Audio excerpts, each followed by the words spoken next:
Valuation of goodwill heading करो।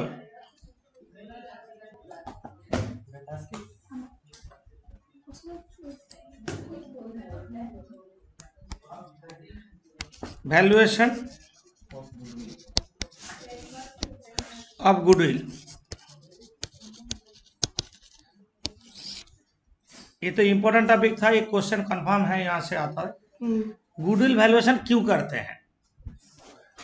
Goodwill treatment नहीं, partnership में हम लोग सीखे गुडविल ट्रीटमेंट। आप यहाँ पे सीखेंगे गुडविल वैल्यूएशन। गुडविल वैल्यूएशन किस लिए करते हैं?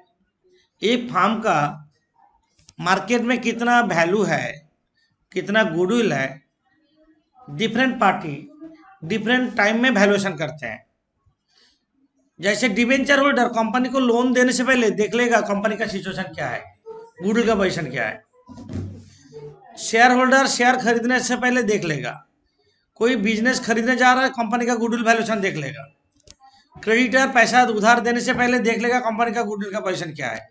डिफरेंट टाइम में डिफरेंट पार्टी कंपनी का वैल्यूएशन करते हैं गुडविल का। तो गुडविल वैल्यूएशन कैसे होगा, लिखो methods of valuation of goodwill.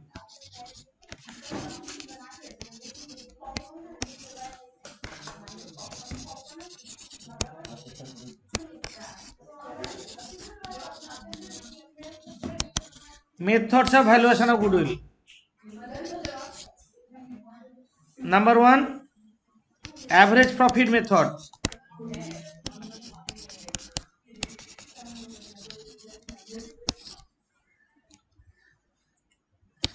Number 2, super profit method.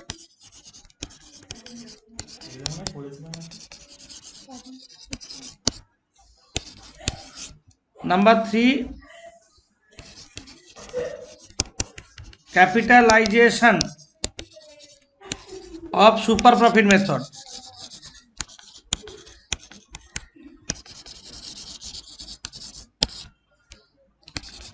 Number 4, annuity method है। Average profit method, super profit method, capitalisation of super profit method और एन्युटी मेथड। हम अभी एवरेज प्रॉफिट मेथड के बारे में बोलेंगे। लिखो एवरेज प्रॉफिट, हेडिंग करो।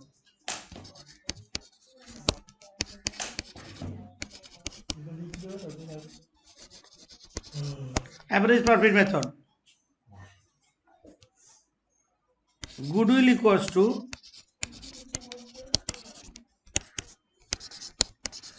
Average correct profit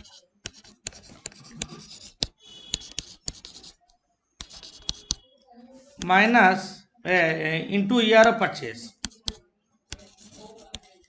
year of purchase average correct profit होता है, उसमें कोई एबनॉर्मलिटी नहीं होना चाहिए। Into year of purchase correct profit, इसको मेंटेनेबल प्रॉफिट बोलते हैं। क्या मेंटेनेबल प्रॉफिट है हम बाद में बता रहे हैं।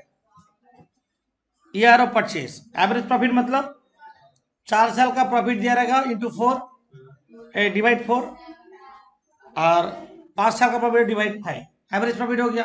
इंटू ईयर ऑफ परचेज, सामने बोला 2 ईयर परचेज तो इंटू 2 देगा, इंटू होगा। सामने 5 ईयर परचेज देगा तो इंटू 5 देगा, इंटू होगा। नेक्स्ट लिखो number 2 method, super profit method.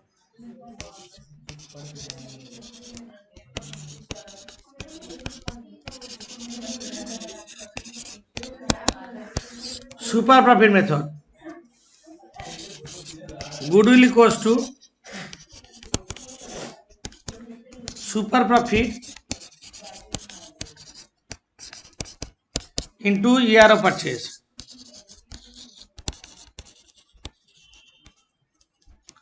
Super profit into year of purchase.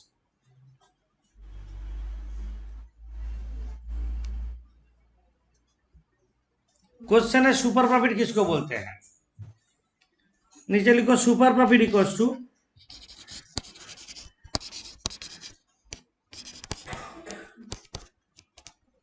Average maintainable profit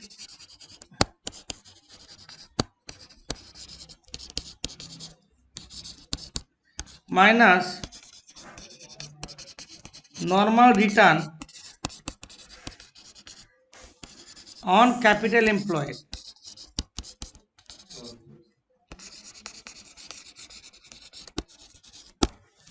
average maintainable profit minus normal return after tax लिखो तो average maintainable profit after tax minus normal return on capital employed minus normal return on capital employed. Average maintainable profit after tax minus normal return on capital employed, that is super profit. आज super profit मिल गया into year of purchase देके into करेंगे तो हो जाएगा goodwill. आप question है जो मेंटेनेबल प्रॉफिट किसको बोलते हैं, हेडिंग करो कैलकुलेशन ऑफ मेंटेनेबल प्रॉफिट।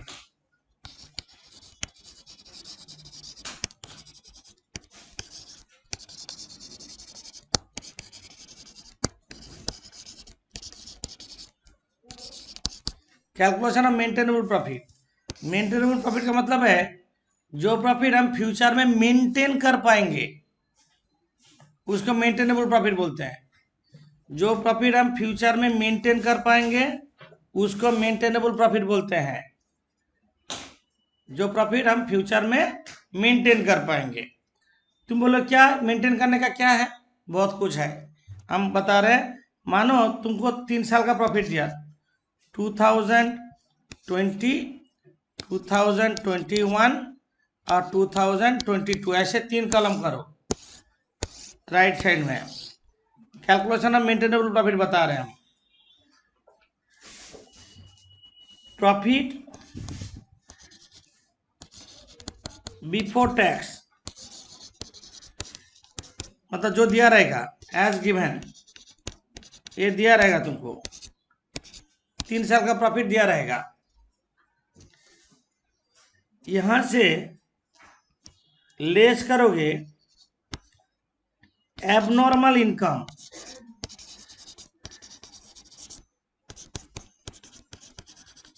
और non recurring income. Non recurring income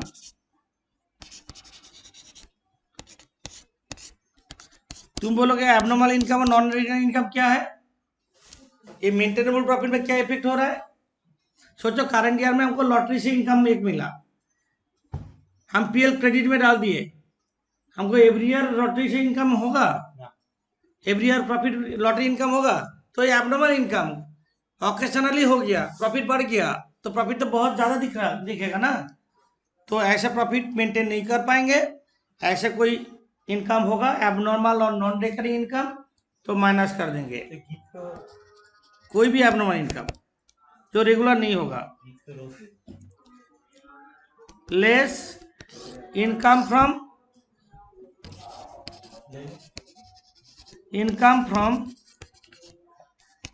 non trade investment. Income from non trade investment minus होगा। नॉन ट्रेड इन्वेस्टमेंट से जो इनकम होगा ऑलवेज माइनस होगा। ये स्टार लगा दो, वेरी इंपॉर्टेंट एडजस्टमेंट, ये सब सम में रहेगा। Income from non trade investment, तुम बोलो ये क्या है, नॉन ट्रेड इन्वेस्टमेंट क्या है। सोचो तुम लोग मेरे पास पढ़ने आए हो, किसी का रेफरेंस में गुडविल में आए हो। अच्छा, मेरा जो बैंक में पैसा है वहां से हमको इंटरेस्ट मिला, इंटरेस्ट रिसीव्ड, हम क्या करेंगे, इंटरेस्ट रिसीव कहाँ डालेंगे, पीएल क्रेडिट में डालेंगे। मेरा प्रॉफिट बढ़ेगा ना कमेगा, बढ़ गया। अच्छा, जो इनकम मेरा बढ़ा, मेरा गुडविल का वजह से बढ़ा ना बैंक में पैसा है बोल के बढ़ा, तो ये गुडविल का कोई इफेक्ट नहीं होता। गुडविल में हम किसी बैंक में पैसा रखे, किसी शेयर में रखे, वहां से जो हमको इनकम मिल रहा है उसमें गुडविल का कोई इफेक्ट नहीं है। जिसके पास तुम्हारा पास वो पैसा रहता तो तुमको भी मिलता। इसलिए income from non trade investment को ऑलवेज माइनस करेंगे। देखो लेस फ्यूचर कोई एक्सपेंडिचर होने का चांस है, एस्टिमेटेड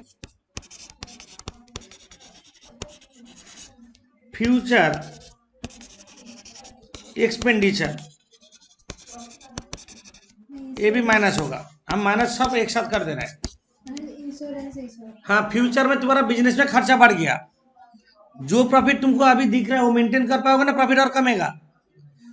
कमेगा, फ्यूचर में एक मैनेजर रखना है, तुमको सैलरी देना होगा, तो और प्रॉफिट यही मेंटेन होगा ना, कम होगा और कमेगा। तो फ्यूचर में ऐसे कोई सिचुएशन रहेगा जो खर्चा बढ़ने का चांस है, वो प्रॉफिट से माइनस कर देंगे, समझे। एट लिखो एबनॉर्मल और नॉन रिकरिंग लॉसेस,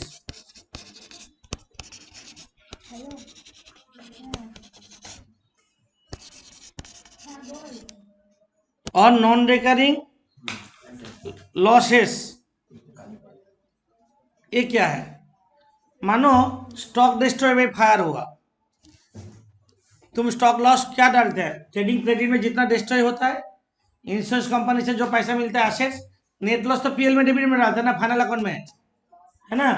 तो पीएल डेबिट में डाल दिया, अब stock destroy, every year stock destroy होगा तुम्हारा, एवरी ईयर होगा।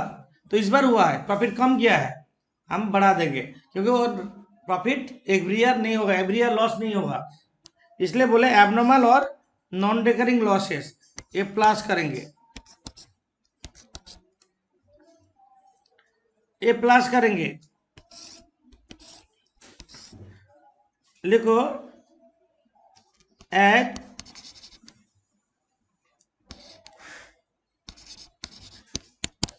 assets purchased is wrongly debited in PL account। एक एसेट खरीदा, गलती से पीएल में चार्ज कर दिया, क्या परचेज में डाल दिया, तो प्रॉफिट क्या हुआ? लो हो गया। ऐसे परचेज तो बैलेंस शीट में आता है, तुम गलती से पीएल में डाला, मतलब क्या हुआ? प्रॉफिट क्या हुआ? लो हो गया। ऐसे कुछ होगा, तुम इसको प्लस करेंगे। एग्जाम्पल दे देते हैं, मानो 20,000 रुपया का मान लेते हैं, 20,000 हम क्या करेंगे?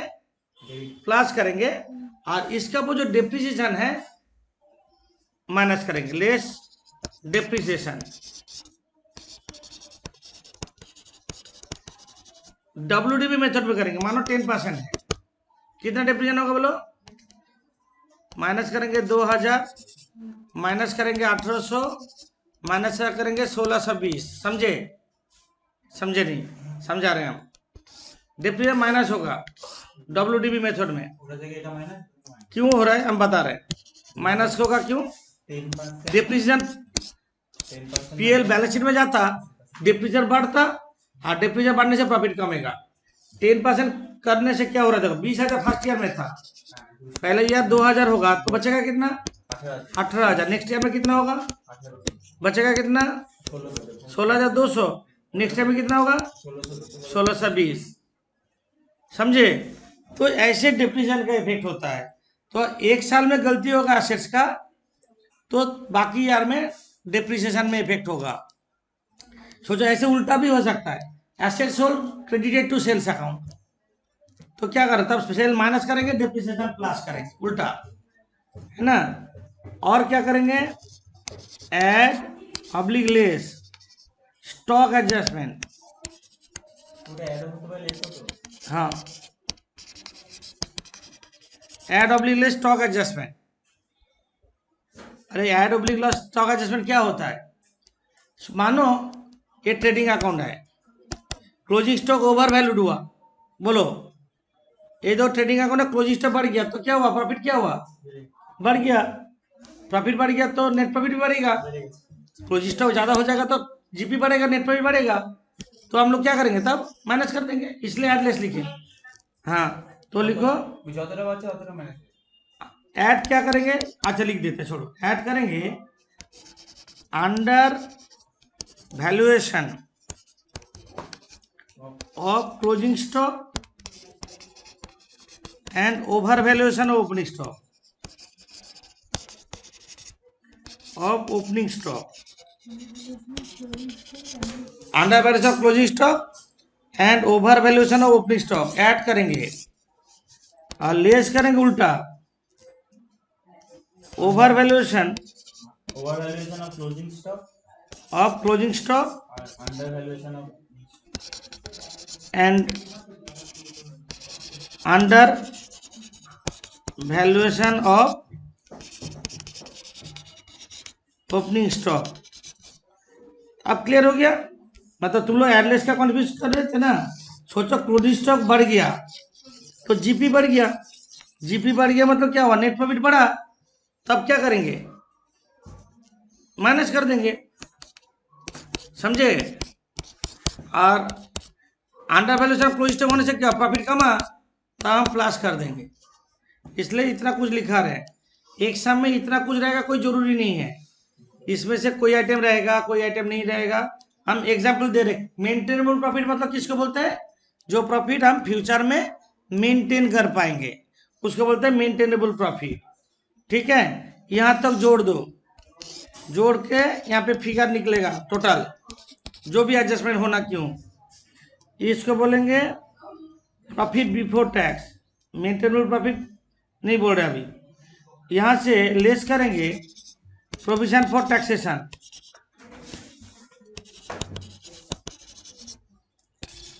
फॉर टैक्सेशन इसको बोलेंगे प्रॉफिट आफ्टर टैक्स, इसको बोलेंगे प्रॉफिट आफ्टर टैक्स। ये भी मेंटेनेबल प्रॉफिट नहीं है, ये भी मेंटेनेबल प्रॉफिट नहीं है, अभी तो मेंटेनेबल प्रॉफिट तक पहुंचे नहीं, या तो प्रॉफिट आफ्टर टैक्स की ये लेस करने से प्रॉफिट आफ्टर टैक्स होगा। क्वेश्चन है हम पहले प्रॉफिट बिफोर टैक्स बोल के लिखे थे ना, पहले प्रॉफिट बिफोर टैक्स लिखे थे। सोचो पहले प्रॉफिट आफ्टर टैक्स होता तो क्या करते, सारा एडजस्टमेंट को आफ्टर टैक्स करके करना पड़ता, या सारा एडजस्टमेंट को बिफोर टैक्स में कन्वर्ट करके ऐसे करते। प्रॉफिट आफ्टर टैक्स ऊपर में रहता तो क्या होता, नीचे और टैक्स माइनस नहीं करते, माइनस नहीं करते तो ये माइनस नहीं होता। अब प्रॉफिट बिफोर टैक्स रहने से माइनस करेंगे। अभी मेंटेनेबल प्रॉफिट अभी तो किए नहीं हम, अभी हम मेंटेनेबल प्रॉफिट करने से पहले लिखो, नीचे लिखो व्हेन, नीचे नोट लिखो, बोल रहा when interest on non current liability is exist, interest on non current liability क्या होता है, debenture interest, interest on loan, interest on non current liability क्या बोलते हैं, दैट इज क्या बोलेंगे, debenture interest, interest on loan,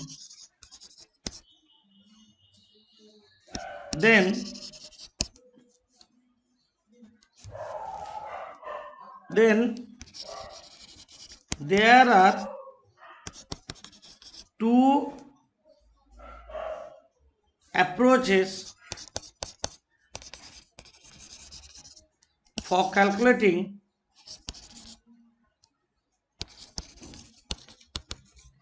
maintainable profit. Two approaches for calculating maintainable profit.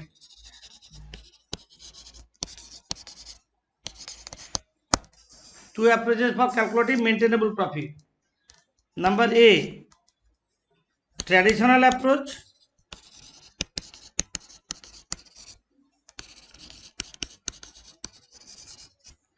Number B, leverage approach.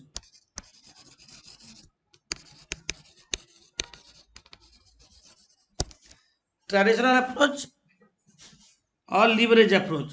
सोचो non का interest on long term liability नहीं है तो हम लोग मेंटेनेबल प्रॉफिट जल्दी निकाल लेंगे। Interest on long term liability कोई सामने रहेगा, डिबेंचर इंटरेस्ट, तो दो अप्रोच होगा, एक होगा ट्रेडिशनल अप्रोच, एक होगा लीवरेज अप्रोच। तो कैसे मेंटेनेबल प्रॉफिट करेंगे, आप देखो राइट साइड में दो कॉलम करो, छोटा करके, ज्यादा बड़ा नहीं, एक है ट्रेडिशनल अप्रोच,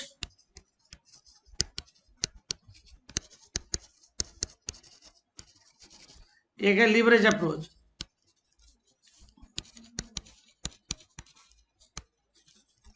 ट्रेडिशनल अप्रोच और leverage approach.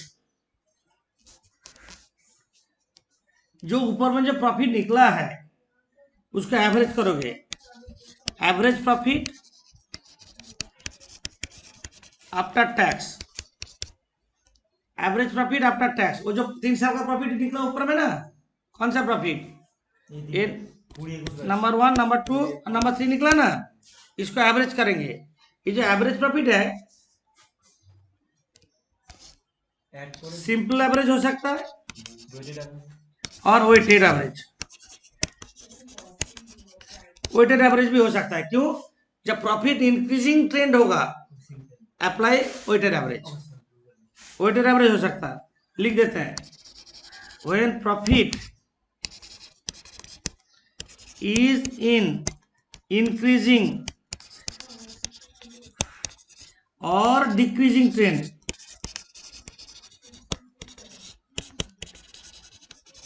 Apply weighted average method.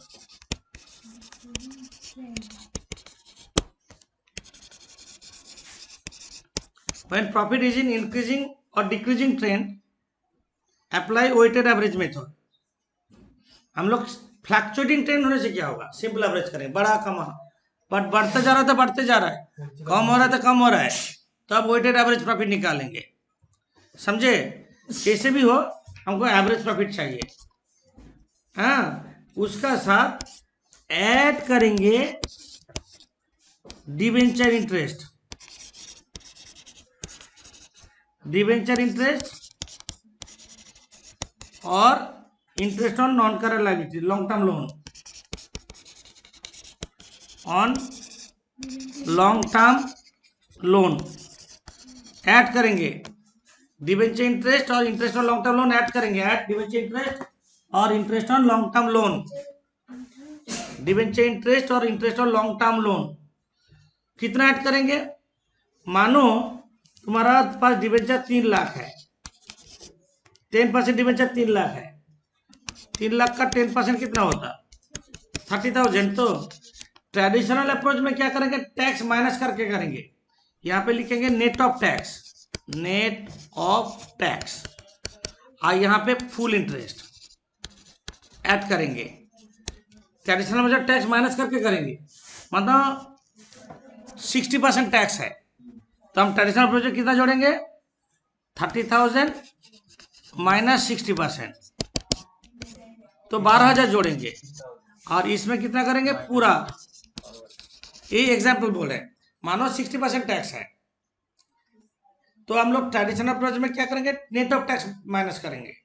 ये जोड़ने के बाद जो होगा वो होगा maintainable profit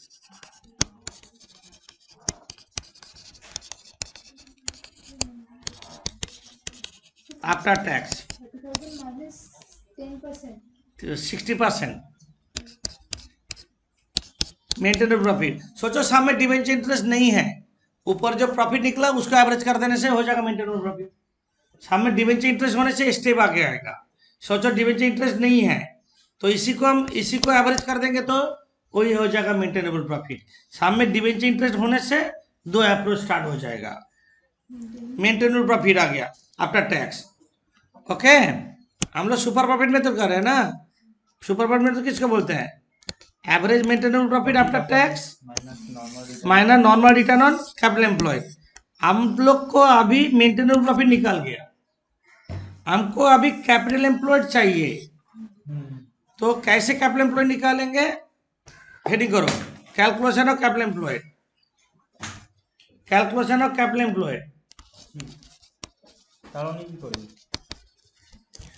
of capital employed. ये कैपिटल एम्प्लॉयड कैसे निकालेंगे, हम एक एग्जांपल देते हैं, उसके बाद हम कैपिटल एम्प्लॉयड का नोट देंगे।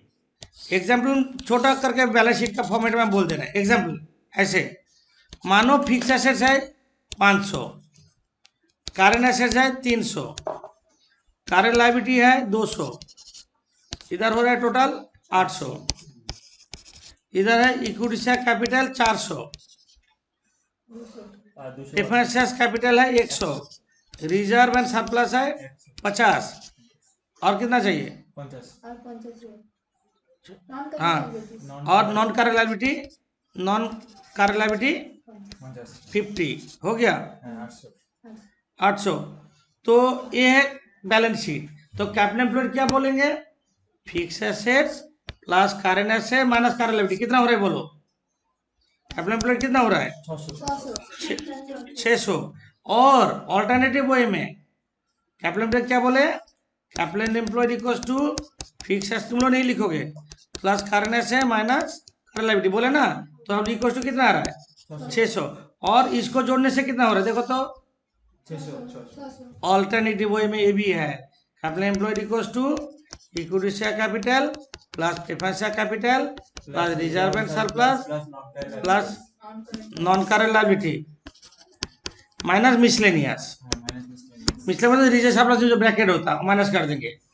ये है कैपिटल एम्प्लॉयड का फॉर्मेट, शॉर्टकट फॉर्मेट, याद रखने का टेक्निक। एक एसेट साइड से होता है, एक लायबिलिटी साइड से होता है। एसेट साइड से कैसे याद रखेंगे? Fix asset plus current asset minus current liability, और लायबिलिटी साइड में बाकी अमाउंट लेके, तो हम उसको इन डिटेल फॉर्म में लिखा है। Calculation capital employed, extreme right side में 2 रुपीस कलम लिखो। फिक्स एसेट्स, फिक्स है मतलब land building plant machinery furniture fix जो भी हो, ये होगा फिक्स एसेट्स। कितना लिखेंगे ना? रिवैल्यूड फिगर दिया रहेगा तो रिवैल्यूड फिगर, नहीं रहेगा तो बुक वैल्यू। क्या बोले, समझ में आया? जो सामने जिसका रिवैल्यूड फिगर दिया है रिवैल्यूड फिगर लेंगे, जिसका रिवैल्यूड फिगर नहीं है तो बुक वैल्यू लेंगे। गुडविल सिर्फ एट कॉस्ट रहने से लेंगे, अदरवाइज नहीं लेंगे। सिंपल गुडविल नहीं लेंगे, ये एट कॉस्ट होना जरूरी है। सामने एट कॉस्ट बोला नहीं है तो गुडविल को कैलकुलेशन में नहीं लेंगे। ट्रेड इन्वेस्टमेंट, ट्रेड इन्वेस्टमेंट कितना लेंगे? मार्केट वैल्यू जाएगा तो मार्केट वैल्यू, नहीं दिया रहेगा तो बुक वैल्यू। ट्रेड इन्वेस्टमेंट लेंगे, मार्केट वैल्यू नहीं दिया रहेगा तो बुक वैल्यू। और पहले जो लिख रहे फर्स्ट प्रेफरेंस, नहीं दिया रहेगा सेकंड प्रेफरेंस, बुक वैल्यू लेंगे। पहले प्रेफरेंस मार्केट वैल्यू, नहीं दिया रहेगा तो बुक वैल्यू। और करंट एसेट्स, करंट एसेट्स ये भी रिवैल्यू फिगर, नहीं दिया रहेगा तो बुक वैल्यू। करंट एसेट मतलब stock, debtor, B R, cash bank, ये जोड़ के सेकंड कॉलम में भेजेंगे। Less current liabilities, less current liability, current liability मतलब जानते हो? करंट लायबिलिटी मतलब कॉमा कॉमा देके लिखो। Creditor, bills payable, outstanding expense, bank overdraft, bank overdraft, proposed dividend, provision for taxation, future liabilities,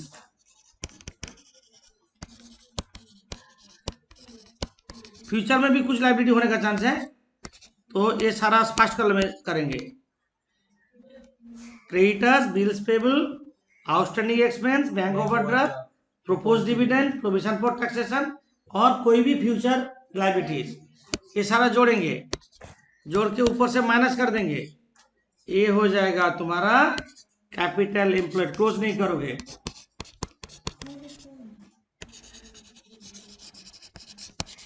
capital employed हो गया।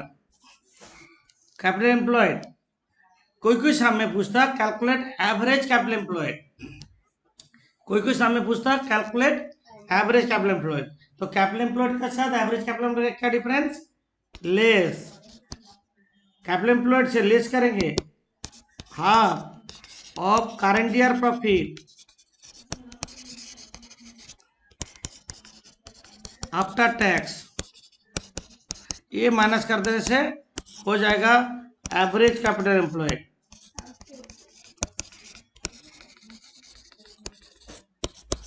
एवरेज कैपिटल एम्प्लॉयड हो जाएगा। कैपिटल एम्प्लॉयड से less half of the current year profit minus करने से वो होगा average capital employed. और ये जो करंट ईयर प्रॉफिट दिया ना, ये करंट ईयर का प्रॉफिट के बारे में बोल दे, नीचे लिखो नोट देखे, current year profit, current year profit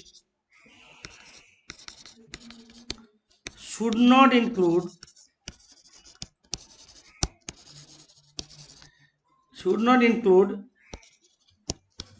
income from non-trade investment.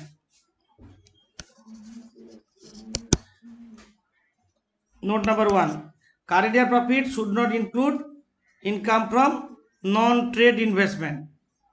Current year profit should not include income from non-trade investment. देखो एवरेज कैपिटल एम्प्लॉयड कब कैलकुलेट करते हैं? एवरेज कैपिटल एम्प्लॉयड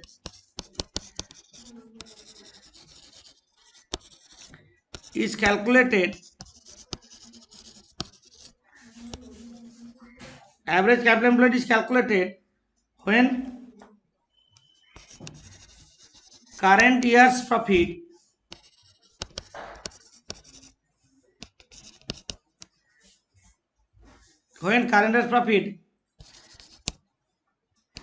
given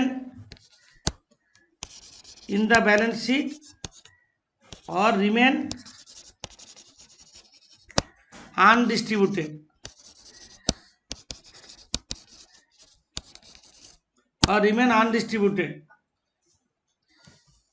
दो केस में एवरेज कैपिटल कैलकुलेट करेंगे।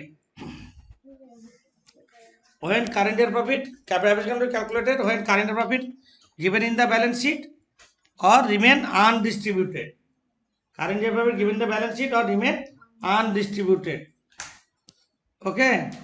ये capital average capital employed calculate करते हैं, और बोल देने से जो सामने बोल देगा एवरेज कैपिटल एम्प्लॉयड कैलकुलेट करो, वो वहां पे नहीं रहने से भी करना होगा। पर याद रखना income from non trade investment को कभी कंसीडर नहीं करेंगे, मेंटेनेबल प्रॉफिट से भी माइनस कर देंगे, करंट ईयर प्रॉफिट से भी माइनस कर देंगे। तो रिमेन के लिए अनडिस्ट्रीब्यूटेड, रिमेन अनडिस्ट्रीब्यूटेड। तो हम लोग को और एक चीज चाहिए, कैपिटल एम्प्लॉयड सोचा ऐसे साइड से फिगर दिया ही नहीं है, तो लाइब्रेरी साइड से जाना होगा। लिखो लाइब्रेरी साइड से लिखो, alternatively capital employed may be calculated as follows.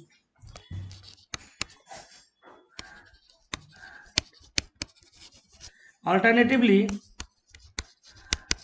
capital employed may be calculated as follows. Alternatively, capital employed may be calculated as follows.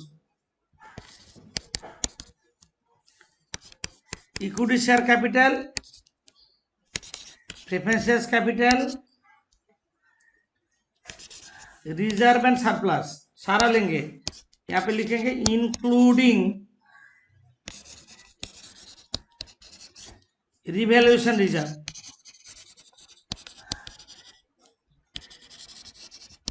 Revaluation reserve रहेगा तो वो भी ले लेंगे सारा रिजर्व, कोई भी रिजर्व नहीं लेंगे ऐसे कोई बात नहीं है, इसलिए रिजर्व सरप्लस लिख दिए, जो करके जो होगा लेस मिसलेनियस एक्सपेंस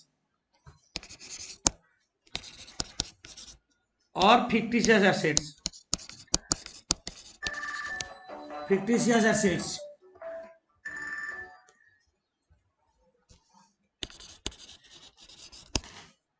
और फिक्टिशियस एसेट्स माइनस कर देंगे, ये हो जाएगा कैपिटल एम्प्लॉयड। कैपिटल एम्प्लॉयड ये लायबिलिटी बेसिस में, ये कैपिटल एम्प्लॉयड का मतलब क्या है बोलो? वही एक ही चीज जो ऊपर में लिखे थे, मैंने ऑल्टरनेटिव वे में, भाई इसको हम बोल सकते हैं fix asset plus current asset minus current asset, बात बराबर ही है, एक ही अमाउंट होना चाहिए, लायबिलिटी साइड से करे या एसेट साइड से करे, कैपिटल प्लस सेम होना चाहिए। कैपिटल एम्प्लॉय के बाद यहाँ पे भी वही एवरेज कैपिटल एम्प्लॉय निकाल सकता है, सेम है half of the current profit minus कर दो, एवरेज कैपिटल एम्प्लॉय हो जाएगा। तो सुपर प्रॉफिट चाहिए तो दो चीज चाहिए, सुपर प्रॉफिट चाहिए तो दो चीज चाहिए, average maintainable profit minus normal return on capital employed. अभी सुपर प्रॉफिट हो गया, super profit into year of purchase goodwill, समझे। नेक्स्ट मेथड है third method, capitalisation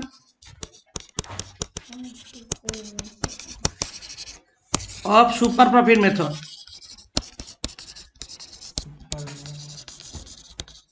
capitalisation of super profit method तब करेंगे कैसे, गुडविल इक्वल्स टू जो super profit निकला, सर ये super profit super profit divided by normal return percentage हो गया।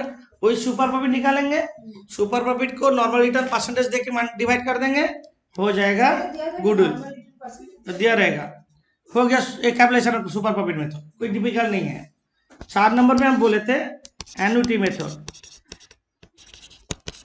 एन्युटी मेथड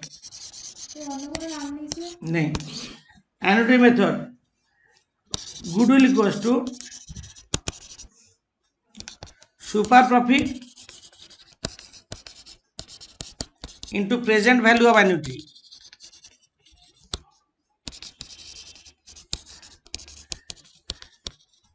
ये दिया रहेगा, जस्ट इंटू कर देंगे। तो सुपर प्रॉफिट यहाँ पे भी चाहिए, इसलिए सुपर प्रॉफिट में तो ज्यादा इंपॉर्टेंट है, super profit into present value of annuity करके सुपर प्रॉफिट निकालना है, super profit into present value of annuity. हाँ okay, super profit into present value of annuity. तो गुडविल में इतना है। क्वेश्चन, और तुम लोग का क्वेश्चन है तो सुपर प्रॉफिट क्यों बोलते हैं, हम एक एग्जांपल दे सकते हैं इसको, सुपर प्रॉफिट क्यों होता है, गुडविल में क्यों इफेक्ट होता है। सोचो हम एक एग्जांपल देते हैं, तुम कैपिटल एम्प्लॉयड किया, कैपिटल एम्प्लॉयड मतलब बिजनेस में पैसा इन्वेस्ट किया, एग्जांपल दे रहे हैं, बिजनेस में पैसा इन्वेस्ट किया 1 लाख रुपया, चाय चाय चाय के बिजनेस में, मतलब तुम दार्जिलिंग से चाय खरीदते, तुम खरीदते, हम खरीदते, एक्स खरीदता, वाई खरीदता, 1 रुपया का चाय खरीदते, कोलकाता में बेचते हैं, हम बेचते हैं मानो 1,10,000 रुपया में, मेरा नॉर्मल प्रॉफिट कितना हो रहा है 10,000, एग्जाम्पल दे रहे हैं हम। सेम 1 लाख रुपया टाटा कंपनी इन्वेस्ट करता है, दार्जिलिंग रोज एक ही जगह से चाय खरीदता है, टाटा कंपनी से 1 लाख रुपया इन्वेस्ट करके वो 1,15,000 रुपया प्रॉफिट हुआ टाटा कंपनी का, क्या बोला समझ में आया। तो 5,000 जो एक्स्ट्रा है, नॉर्मली कितना होना चाहिए प्रॉफिट 10,000, टाटा क्यों कर रहा है 15,000, किस लिए कर रहा है, सुपर प्रॉफिट, एक गुडविल की वजह से, वो प्राइस का वैल्यू में ज्यादा प्राइस में बेच रहा है ना ब्रांड की वजह से, तो टाटा का पॉइंट ऑफ व्यू से 5,000 क्या है एक्स्ट्रा जो प्रॉफिट है, किस लिए कर रहा है, मतलब गुडविल एक ऐसे सिस्टम से काम कर रहा है ना, गुडविल ऐसे सिस्टम से काम कर रहा है ना, वो 5,000 को बोलेंगे सुपर प्रॉफिट। क्या बोले, तुम 1,10,000 में बेच रहे हो, तुम्हारा प्रॉफिट कितना हो रहा है 10,000, टाटा सेम चीज कर रहा है, सेम चीज करके उसका 15,000 प्रॉफिट हो रहा है, 5,000 जो एक्स्ट्रा हो रहा है टाटा कंपनी, उसका पैसा इन्वेस्ट नहीं किया, वो 1 लाख ही इन्वेस्ट किया, तुम भी 1 लाख इन्वेस्ट किया, टाटा का 5,000 ज्यादा हो रहा है, तो गुडविल कैपिटल हिसाब से काम कर रहा है ना, गुडविल कैपिटल हो गया ना, तो उसको बोलते हैं सुपर प्रॉफिट। मतलब जो प्रॉफिट नॉर्मल प्रॉफिट, मतलब नॉर्मल बिजनेसमैन जो प्रॉफिट अर्न करता है उसको नॉर्मल प्रॉफिट बोलते हैं, कोई कोई बिजनेसमैन सेम अमाउंट इन्वेस्ट करके ज्यादा पैसा इनकम करते हैं, उसको बोलते हैं सुपर प्रॉफिट। और super profit into year of purchase goodwill, समझे। ओके, ये टोटल नोट हो गया मेरा।